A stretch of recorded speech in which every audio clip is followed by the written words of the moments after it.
السلام عليكم ورحمة الله وبركاته. يا رب تكونوا بخير يا شباب. صحة وسلامة يا رب تسامعني. دي تمرين على الصوت ضروري ضروري ضروري. يا رب تكونوا بخير. أي حد بقى يجي تمرين على الصوت.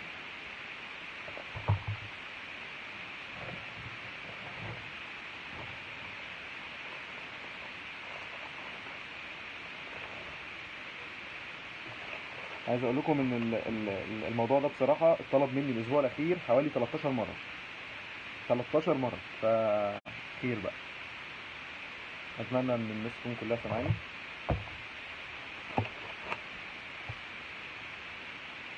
عاملين ايه يا شباب؟ يا رب تكونوا بخير. احنا المفروض لينا عاده كده ان احنا كل يوم اربع ان شاء الله مع بعض. بس طبعا المفروض ان بعد كده ان شاء الله هنخليها الثلاث.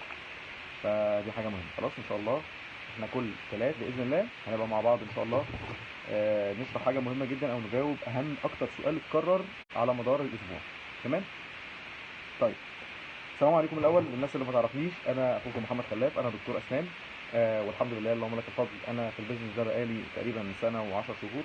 الحمد لله سنه و10 شهور ربنا كرمني فيهم اخر كرم في كل حاجه. اتعلمت كتير جدا، اكتسبت خبره كبيره جدا، والحمد لله لحد النهارده عندي فريق في كل محافظات مصر، وساعدت ناس كتيره جدا اللهم لك الحمد. وان شاء الله ان شاء الله ربنا قدرنا نساعد اكتر عدد ان شاء الله باذن الله. والسنه الجديده ان شاء الله يكون ضعف الناس اللي موجوده دلوقتي او ضعف الرقم اللي عندي دلوقتي بيعمل فلوس باذن الله. تمام؟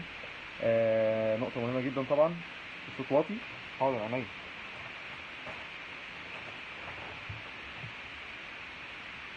الصوت كده تمام. انا بس عايز اتاكد الصوت من المايك اصلا ولا من الفون. مم. صوت واطي. طيب كده تمام. طيب احسن شوية ولا لا؟ طب استنى. كده احسن. الصوت مكتوم. مكتوم. طيب.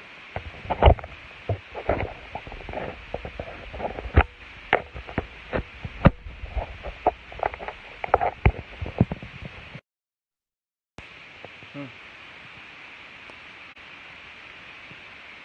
ثواني.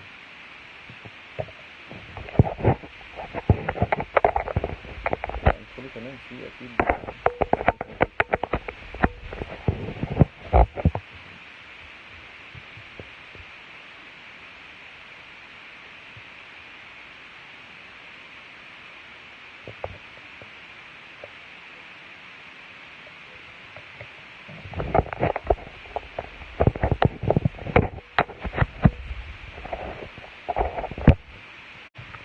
حد يقول لي كده، حد يقول لي الصوت. خير خير خير. مم. الصوت كده يا جماعة. اول اجل. تمام. طيب عظيم جدا.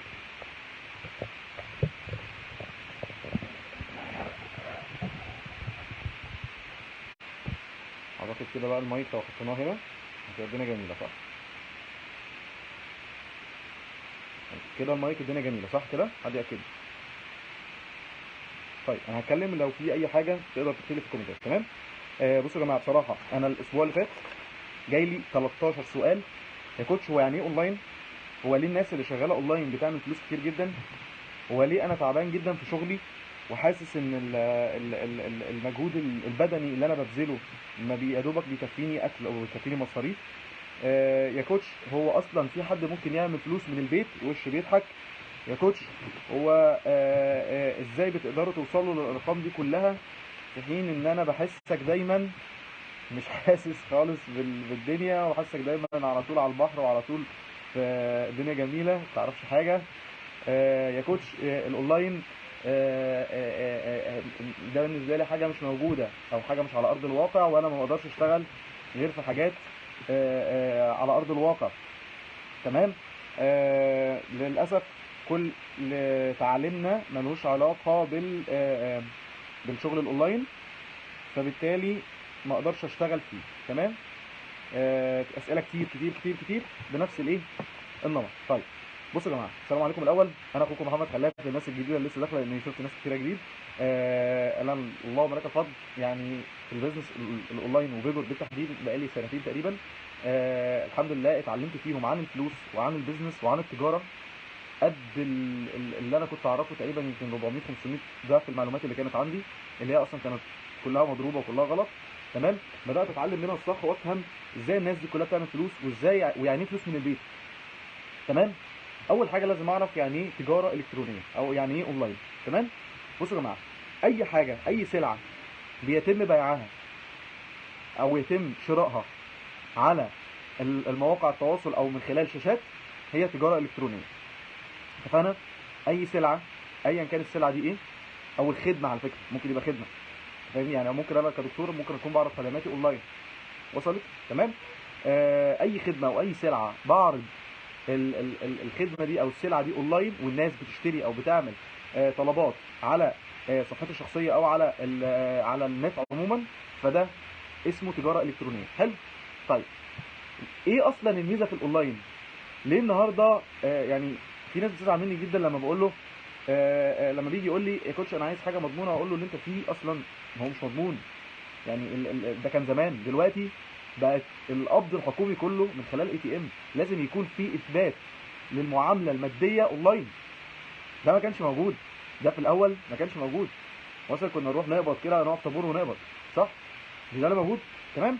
طيب انا دلوقتي ايه الميزه اللي بتجبر اي مؤسسه او اللي بتخلي اي مكان في الدنيا يحول نشاطه من نشاط على ارض الواقع لاونلاين؟ ركز معايا، لان انت الحاجات دي كلها معظم يعني انا طبعا الجيل اللي اتظلم الجيل اللي في النص ده، الجيل القديم خلاص يعني انت فاهمني، هو خلاص ايه يعني بيتقبل الحياه زي ما هي والدنيا جميله. الجيل الجديد فاهم الاونلاين والدنيا جميله جدا وبيعمل كل حاجته اونلاين. احنا اللي في النص الدنيا واقعه مننا. فركز معايا. انا دلوقتي لو انا هفتح محل ملابس، محل هدوم، تمام. اول نقطه عايز اكلمك فيها، هنتكلم في نقط عشان ما تتوهش مني. تمام. لو انا هفتح محل ملابس، محل الملابس ده انا هحطه في احسن حته موجوده في البلد، وليكن حته عليها رجل يعني زي ما بيقولوا كده. وليكن مثلا هفتح في العتبه، او او هفتح مثلا في في سوق الجمعه، ايا كان هفتح في مكان عليه رجل كتير جدا يوميا. تمام. طيب كام واحد ممكن يشوفني او يدخل المحل عندي في اليوم؟ لان كل ما الناس تشوف منتجك اكتر، كل ما يبقى فيه عمليات شراء اكتر. اكيد دي كلنا متفقين على ده. يعني كل بدل ما يعني اكيد محل فاتح في العتبه مثلا ممكن يكسب، يعني هو نفس المحل تمام، يكسب احسن ما يفتح في محل في منطقه نائيه او منطقه ما فيهاش بشر، صح؟ طيب انا النهارده لو انا في العتبه ممكن اقصى عدد حد يشوفني كام؟ ممكن 1000، 3، 4، 5، 10000 في اليوم. اونلاين ممكن يشوف المنتج بتاعك ملايين في ساعه، ملايين في ساعه. وصل لك؟ فاذا معدلات الشراء هتكون اكتر. تمام. فاذا اول حاجه، اولا الاونلاين ارباحه كتيره، ارباحه كتيره. نسبه النجاح في الاونلاين اضمن بكتير جدا من محلك. لو انت حد عنده مشروع او انت حد عنده حاجه، لازم تفكر ازاي تقدم خدمه اونلاين. لازم لازم لازم. انا طبعا مش طالع اتكلم النهارده خالص خالص خالص لا عن تفاصيل فيجور ولا عن اي حاجه. ده لايف يعني كان للناس اللي عندها مشاريع، وللناس اللي فعلا محتاجه تفهم ليه الاونلاين انتشر بالقوه دي. تمام.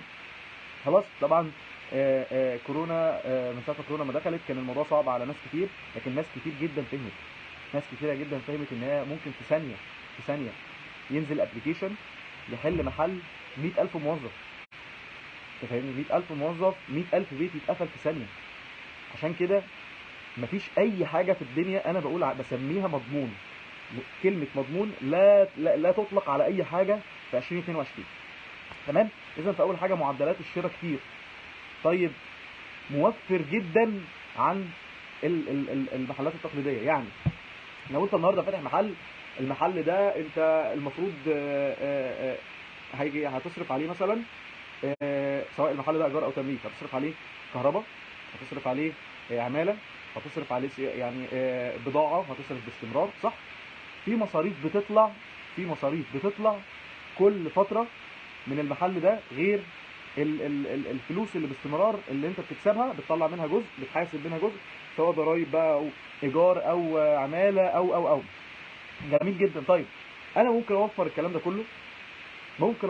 ده كله واجيب البضاعه كلها احطها في مكان واحد، واطلع البضاعه على حسب احتياج العميل، صح؟ انا كده عملت ايه؟ انا كده ما بقتش ببيع غير لما العميل يطلب، صح؟ وفرت العماله، عرفت ليه التوظيف بيقل، عرفت ليه كيرف التوظيف نازل عامل كده، وهيفضل نازل عامل كده. ما تدورش على وظيفه، دور على حل جذري لمشكله الفلوس، انت فاهمني؟ لان الوظائف هتفضل تقل مع الزمن، لان مع تطور الاونلاين او التطور الالكتروني اللي احنا فيه، هيظهر ابلكيشنز هتحل محل موظفين كتير جدا في كل المجالات، هيظهر مواقع، هيظهر سيستم هيحل محل كل حاجه. وصلت؟ تمام؟ ده مهم جدا. تمام؟ طيب زي ما اتفقنا الاونلاين توفير، انا مش مضطر وانا شغال اونلاين ان انا اصرف على العماله ولا اصرف على الكهرباء او يبقى عندي محل اصلا. انا ممكن اصلا اشتغل بنظام المخازن وخلصت. مظبوط؟ تمام؟ دي تاني حاجه. تمام؟ اول حاجه سرعه الانتشار، موفر جدا. تمام؟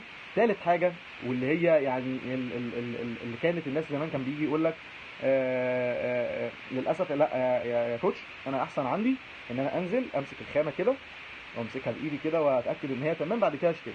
تمام؟ احب اقول لك النهارده عملوا لك حاجه اسمها ريفيو. يعني ايه ريفيو؟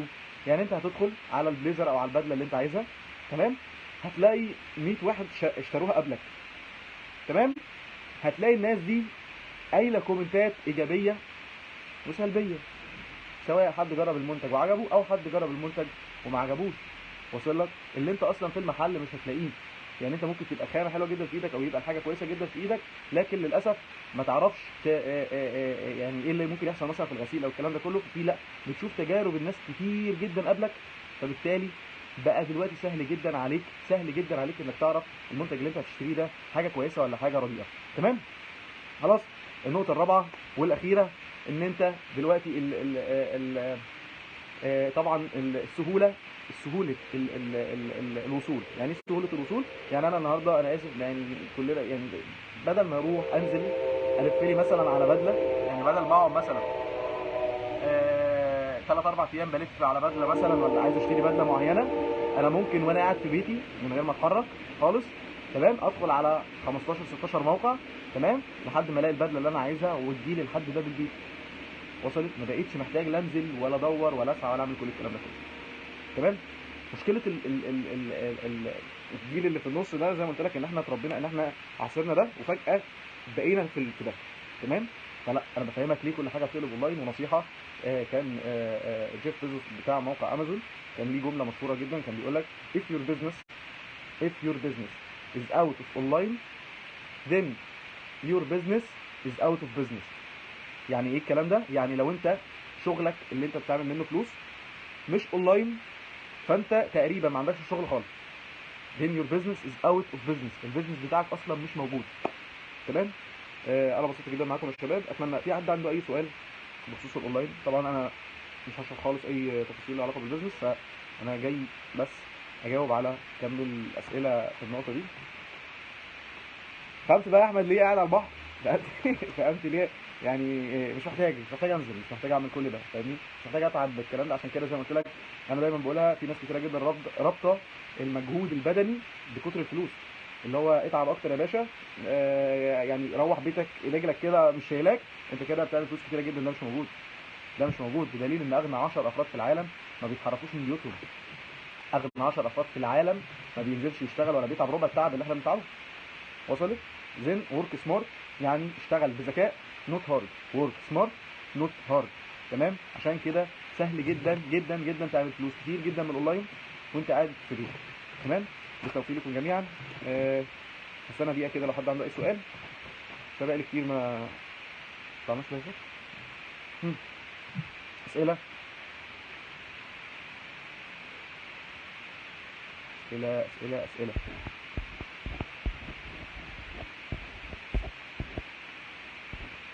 طيب بالتوفيق لكم يا جماعه، يا رب تكونوا بخير يا رب. واشوفكم دايما ان شاء الله، ان شاء الله كل ثلاث باذن الله هنبقى مع بعض هنا. طبعا هنجاوب يعني، هختار دايما اكتر سؤال بيتكرر، اكتر سؤال بيتكرر على مدار الاسبوع ان شاء الله، ان شاء الله، واطلع اجاوب. السلام عليكم.